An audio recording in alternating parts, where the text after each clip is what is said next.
Hey guys, meteorologist Chris Tomer here with this On the Snow Before You Go forecast. Be sure to hit the subscribe button so you get notified when my latest forecasts come out. All right, jumping into this, giving you the big overview, my spider chart, best odds of new snow over the next roughly 7 days for a lot of resorts. So more purple, higher on the web, better odds of new snow. So who we talking about? Well, it's a lot of Idaho. It's pretty much all Idaho, the Tetons. It's a lot of Montana, Big Sky up to Whitefish. It's Alberta, Sunshine, Norquay up to Marmot Basin. It's interior BC. It's coastal BC. It's the Pacific Northwest, Crystal, Bachelor, Whistler, all the way down into the High Sierra. The first storm system hitting a lot of the Sierra is pretty warm, with this atmospheric river warmth moving in.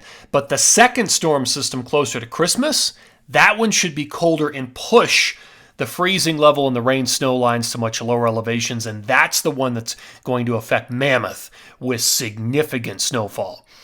Brian Head's higher on the list. Alta Snowbird, Little and Big Cottonwood Canyon's higher on the list, but lower on the list, Park City, Deer Valley, because I actually had to shave some of those numbers down because of how warm it's going to be in some of those places. Western Colorado is higher on the list. So you've got Wolf Creek, Telluride, Silverton, Crested Butte, Aspen, Snowmass. All of those places are going to be higher on this.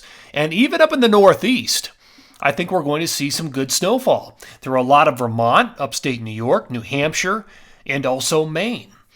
All right, so let's jump into it. My bullet points. Here's what I've got. A lot of things to mention here. So again, looking at this first storm hitting the Sierra, it's pretty warm. Some of the rain snow lines, 7,000 to 9,000 feet. So it's oscillating from right around the lake all the way up to above some of the peaks there around Tahoe. But with the second storm, those levels will come down closer to Christmas Eve, Christmas Day. Idaho, 5,000 to 6,000 foot rain snow line. Utah, Colorado, it's just so warm. In both Utah and Colorado, 8, 9, 10,000 feet at times with some of these freezing levels. Montana and Wyoming sitting at about 8,000. And I do like the pattern. It's trending snowier between Christmas Eve and the end of the year, New Year's Day. And so the 15-day snow forecast, this might help you out if you're planning a trip Christmas, New Year's, or into early January. These numbers have been trending up. The 15-day for Mammoth is about 58 inches. Vail's about 16. Snowmass a couple of feet. Park City 16. Alta's well over 2 feet. The issue with Utah and Colorado is we're way behind and it's warm right now. We need at least 2 major storm systems to even get back on track to where we should be for this time of the year. The snowpacks are down at least 40%. And we got to bring in colder air. There is some of that in the extended forecast. Here are the best odds of accumulating snow for a lot of different locations. So, for example, in Colorado, your next best chance of accumulating snow is 1225, Christmas. Light to moderate accumulations. Then moderate to heavy, afternoon, evening, 1226 into 1227. And then heavy accumulations, basically New Year's Eve through the 2nd of January in the new year. So I won't go through all those dates, but you get the idea. All right, let's look at the atmospheric pressure anomalies. So this is Thursday. This is Christmas morning.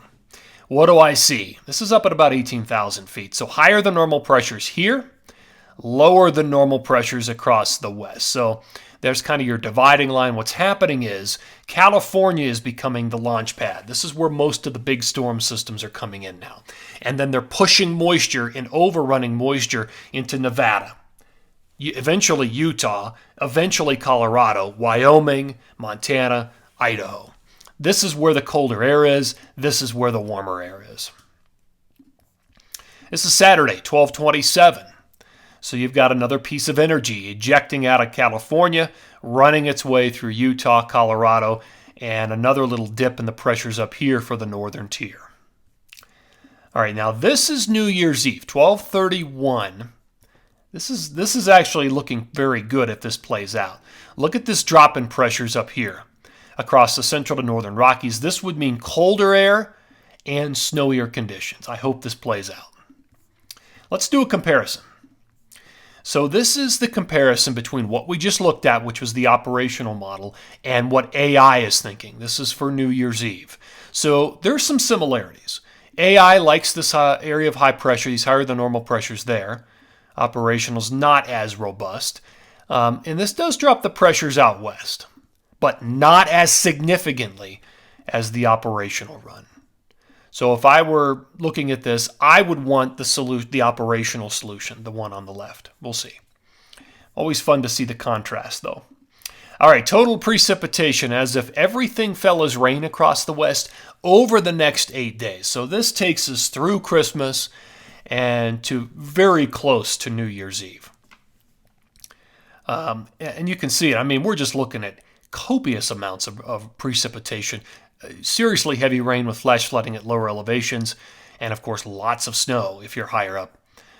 So that's the western vantage point. Let me take it out of the southwest, same product, but look at the late stage. Once we get to Christmas and beyond, the dam breaks and we start to bring very heavy rain into Southern California and high Sierra, feet of accumulating snow. Snow into Bryan Head, snow into the Snow Bowl of Arizona, southwestern western Colorado. Here's the 10-to-1 snow forecast across the west, next 8 days. So deep purple's at least 6 inches. Bright pink is at least a foot. And where you see the white, I'm going to mark all those areas, that's at least 2 feet of accumulation. High Sierra, Idaho, Tetons, Yellowstone, Wind Rivers, Pacific Northwest, BC, interior BC.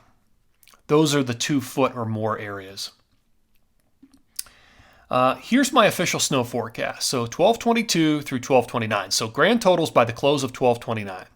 What do we got? We'll start in the Sierra. Basically 3 to 4 feet of accumulation. Where you see the whites, again, that's over 2 feet. The bright pink is at least a foot. And there's a lot of bright pink on this map. In Utah, couple of feet over Bryan Head, and quite a range here over the Wasatch. My reasoning is warmer temperatures and the flow. I had to shave down some of the numbers around Park City, the I-80 corridor. I think Little and Big Cottonwood Canyon stand the very best chance of holding on to a little bit of colder air and squeezing out some of the higher totals there in the Wasatch. In Colorado, it's western. The western slope gets most of the accumulation. 6 to 14 inches there. At Wyoming, easily a foot up here in the Tetons or more. 10 at Big Sky. Sun Valley, Brundage, Schweitzer, anywhere from 6 to 12 inches, we'll call it. Really good numbers through BC, Alberta. Looking at, 1 to 2 feet, 10 to 20 inches. Great stuff up here through Whistler, BC, Pacific Northwest, over a foot for most places. So, I mean, this is looking really good through 12/29. First storm's a little warmer coming out of California. Second storm digs deeper to the south, and it's a little bit colder for everybody. All right, looking at the Northeast. Here's rolling accumulation, grand totals over the next 8 days. There's 3 waves. I'll play it again. 1, 2, 3.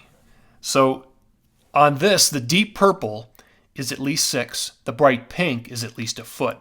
And there's definitely a foot on this map. 6 to probably 14 inches will do it at most of the ski areas in upstate New York, Vermont, New Hampshire, and also Maine. In fact, here are my numbers. The 22nd through the 29th. Grand totals by the end of day 29. So this includes Christmas. And you've got, there are those 14s. I've got Jay Peak at 14, Mount Washington at 14, and definitely a few locations at a foot or more. Sunday River, Sugarloaf, Tremblant, Whiteface, Stowe, and Snow Ridge, and a bunch of places at 8-9 inches. So we're looking good there. All right, guys, we're going to end on the big western map here. Grand totals through 12/29. I like what I'm seeing finally, but we still need a lot of snow in Utah and Colorado to get back to even close to being normal. We're not going to make it all up during this period for sure. I mean, It's pretty evident, but at least there's something. Guys, thanks for tuning in here to this On the Snow, Snow Before You Go forecast. I appreciate it. And be sure to hit the subscribe button so you get notified when my latest forecasts come out. Take care and have a great day.